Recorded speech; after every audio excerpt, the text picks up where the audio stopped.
eu gostaria de lhe interrogar, lhe fazer algumas perguntas. Eu me lembro bem que foi um dia de sábado, foi num domingo, ali próximo a Engenheiro Pontes, acho que você bateu o carro, virou, alguma coisa assim. Aquele momento ali, que você sentiu algo de Deus ali, não? Ô, irmão Dio, com certeza. Então foi um acidente de certa assim, forma muito grave, gravíssimo. Gravíssimo. Eu digo para o irmão, digo para os ouvintes que se eu estou aqui para contar e falar sobre isso, foi porque Deus permitiu. Porque nas circunstâncias, no momento do acidente, eu tenho assim a vaga lembrança de que um outro carro passou por mim e nessa que passou deu uma fechada. No que fechou, que como lá é o cascalho, e nesse dia, aí assim, a gente estava embriagado, eu digo assim, embriagado eu não estava. Eu bebi 2 cervejas lá em Engenheiro Pontes e voltei. Tanto que eu voltei que ia assistir o jogo, sabendo que eu ia assistir um jogo. Quando o outro carro passou, que deu a fechada, eu aí tive que, para não dar colisão, e aí a estrada de cascalho, o carro foi lá e capotou e começou a capotar e a girar, e de repente eu me vi ali à deriva. E quando esse carro terminou de virar, que topou numa estaca, que parou, que eu assim abri os olhos e vi que eu olhei para mim, eu achava que eu estava morto, mas eu olhei para mim. E aí, quando eu vi assim, um movimento fora de pessoas, aí eu peguei e fui saindo do carro. Eu mesmo saí, ninguém me tirou, saí sozinho. E aí, quando eu vejo lá embaixo, lá adiante, o outro carro ainda continuava lá embaixo, longe. E aí, o pessoal já corria. Como eu saí, o pessoal já corria para ver a situação do outro veículo. E lá, quando o pessoal que estava no outro carro saiu, alguns saíram assim, mais machucados do que eu. E eu saí bem, graças a Deus eu não tive nada. Então, para a honra e glória de Deus, eu digo que naquele momento, eu creio que a mão de Deus, ou eu não vou dizer a mão não, viu? Eu acho que Jesus, ele me abraçou assim, disse, a pancada eu vou tomar tudo em teu lugar. E eu fiquei ali dentro daquela redoma ali, protegido. Porque o estado que o carro ficou é assim de perceber que não era para ter condições de ter saído como eu saí. Poderia sair, mas de uma maneira bem mais, avariado. E, no entanto, eu saí sem nada. Nada. Foi ali naquele momento em que você tomou a decisão de aceitar Jesus, não? Não, ainda não. É porque o ser humano, o homem é teimoso. O homem ele quer ser mais do que Deus, né? Ele quer ser mais do que Deus, deu inteligência ao homem. Agora Deus, ele não disse que deu igual ao homem. A inteligência ele não deu igual.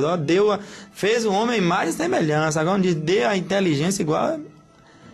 Mas o homem hoje ele quer ser mais inteligente do que Deus. E aí eu ainda continuei na teimosia. Continuei teimoso. E aí aconteceu que teve um outro dia que eu estava na casa de minha mãe. E aí, já com outro veículo. Aí, na hora que eu fui saindo, eu também, dessa eu não sei o que aconteceu. O que aconteceu, me pergunte, que eu não sei dizer. Eu só sei que daqui a pouco o carro já estava embaixo do poste. O carro embaixo do poste. E o povo todo que chegou, eu agradeço a Deus, uma coisa que eu agradeço muito a Deus, e assim, em público falo para que é município de Laje, a cidade de Laje, no modo geral, porque assim, eu sinto isso no meu coração, que as pessoas assim, gostam muito de mim. É muito querido. Me admiram muito, gostam muito de mim, e não é um gostar de falsidade não, é um gostar de verdade. Eu sinto que é um gostar de verdade.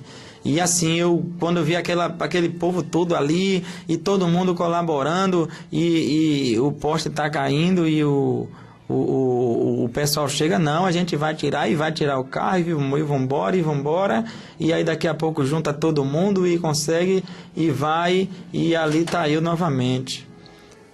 E eu digo, e depois a gente observou que o fio que pegou na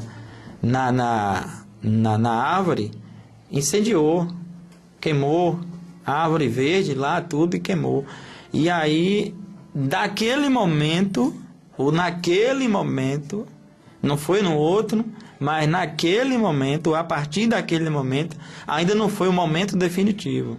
Foi a partir daquele momento que eu comecei a refletir melhor, rever os meus conceitos e perceber que algo precisava mudar em minha vida. Mas isso também já houve avisos anteriores. Eu me recordo agora que eu estava em Santo Antônio com minha esposa na igreja evangélica, né? E aí o pastor, eu não me recordo o nome dele, acho que era Antônio Carlos ou alguma coisa assim. Eu estava lá sentado no banco e aí ele disse assim: é você que está aí de camisa vermelha. Era eu.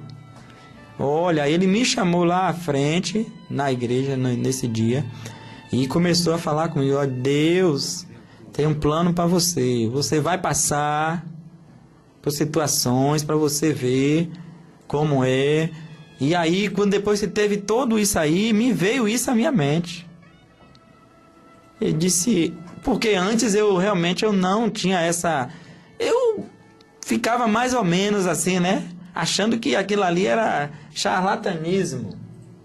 Que falava...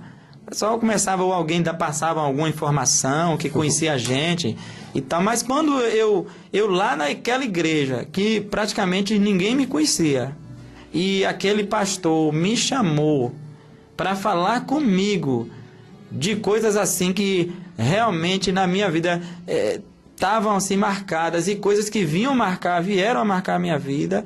Então eu disse: olha, eu não tenho por que eu ficar negando ou dizendo não a uma situação que a gente percebe que é verdadeira, que é uma coisa divina realmente. E a partir desse dia, desse último acidente que eu tive, eu comecei a pensar, comecei a conversar com minha esposa, a saber como proceder, né? E aí comecei a frequentar a igreja. Né? E aí, num dia... Eu não me recordo bem o dia exato. O dia exato foi no dia 6 de janeiro de 2011. Que eu disse a ela, eu acordei e de manhã disse assim: ô Vera, a gente vai lá na casa do pastor agora. Ela, mas deixa para de... Eu digo, não é para de noite, não, é para agora. Vambora. Aí, liga aí pro pastor, na época era o pastor Balbino. Liga pro pastor aí que a gente vai lá na casa dele agora. Aí eu cheguei lá de manhã, era de manhã às 7 horas da manhã. Aí eu disse assim: ô pastor, eu estou aqui porque eu quero aceitar Jesus. A partir de hoje, eu estou com Jesus.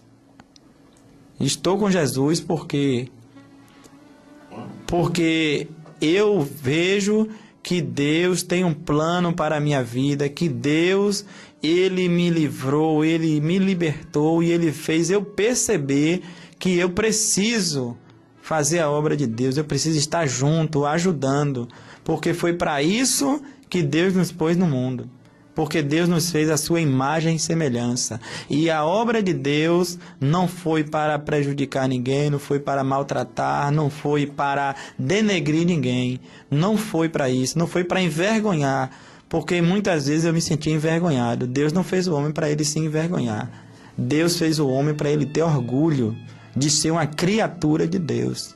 E aí, a partir desse dia 6 de janeiro, eu... com muito orgulho, em nome de Jesus, passei, a ser um cristão, da Igreja Assembleia de Deus aqui de Laje. Muito bem. Agora eu gostaria de saber de você que a sua esposa foi perseverante, né, na oração e nunca abandonou você, né, sempre orando, sempre abundante, constante ali na obra do Senhor e buscando nas madrugadas aí o seu convertimento, né? Como diz o ditado, né? Atrás de um grande homem tem sempre uma grande mulher. Eu digo até que a mulher é maior do que o homem. Né? Porque assim, eu louvo a Deus pela vida de minha esposa, né? Que ela deve estar em casa agora. Para você, Vera, tá em casa me ouvindo. Um beijão aí, viu, para ti. Não deu para tu vir, mas em nome de Jesus, Deus sabe de todas as coisas, né? Então, assim, ela foi muito perseverante, ela sofreu durante muito tempo, não é? 9 anos, foram 9 anos. Ela perseverou, orou, não desistiu. E hoje ela me fala isso por muitas vezes. Ela é uma coisa que ela sempre fala quando tá aí, ó, a outros. Meu marido também não era não, fiquei 9 anos aí, foi muito oração, joelho no chão, rogando, pedindo a Deus. E Deus concedeu, porque o tempo de Deus não é o nosso tempo. Tudo é no tempo que Deus quer. Então as coisas acontecem como Ele quer, da maneira que Ele quer. Não adianta a gente querer atropelar. Então eu creio que no momento que Deus quis e Ele achou que era o momento certo, eu tive que me render aos pés do Senhor. E agradeço a Deus e eu creio que, além de Deus, que é o primeiro que eu tenho que agradecer, é a minha esposa, a ela, que não desistiu, porque eu creio que se ela tivesse desistido, eu não sei se hoje estaria aqui contando esse testemunho. É verdade. Estaria. Verdade. Talvez também já teria morrido, né? Porque ela sempre está orando ali, orando. Acredito que tudo que aconteceu com você foi um livramento de Deus através da oração da nossa irmã Vera, né? Que não desistia de estar ali sempre buscando a presença de Deus. Eu creio que ele sempre fica orando, Deus livre onde quer que ele se encontre. Então, ali a gente vê a mão de Deus realmente, como você contou aí nesses acidentes, que era para morrer, mas a mão de Deus sempre esteve ali presente através da oração da nossa irmã Vera, assim creio eu. É verdade. Eu assim, quando teve, eu me recordo que quando teve o meu primeiro acidente, e logo depois teve um acidente com o filho da professora Zildete, Alex, que quando eu cheguei lá, que eu vi, assim, foi bem próximo do local que eu tive o acidente, que eu cheguei lá, que eu vi, aí eu olhei e vi assim, olhei comparando a questão do veículo, de como tinha ficado o meu veículo e o veículo dele. E ver aquele tão jovem ali, desfalecido. E eu naquele momento eu disse, meu Deus, aquilo ali foi um livramento de Deus. Como eu falei, eu não aceitei, mas eu acho que desde aquele momento já tocava no meu coração.